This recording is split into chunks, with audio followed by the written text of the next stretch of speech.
કેશવ કાળિયા, આ એક મારો ચેન રહ્યો ની કાળો પડી ગયો હે, કાલે એને કલર કરાઈ આવજે. ઓકે પુષ્પાભાઈ. અને સાંભળ કેશવ કાળિયા, હમણાં બોરાની સીઝન આવે, ઓલા ઝીણા લાલ બોર આવે ઈ 2 મણ મગવી લઈજે મારા હાટુ. કાઈ વાંધો નહીં, મને બહુ ભાવે ઈ. હાલ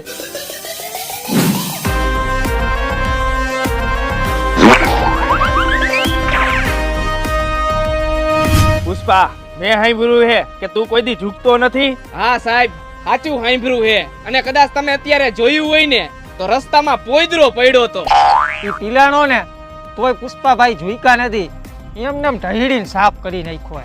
એવું હે એમને? તું પુષ્પા ઝૂકતો નથી, એનું કારણ શું છે? એનું કારણ એક જ છે કે આ શિયાળો ચાલુ થયો ને તે પછી બધાય માય કાંગલાઓ ગરમ પાણી કરીને નાય છે. અને આ પુષ્પા એક જ એવો છે જેને હજી આડી લગી સુધી ગરમ પાણી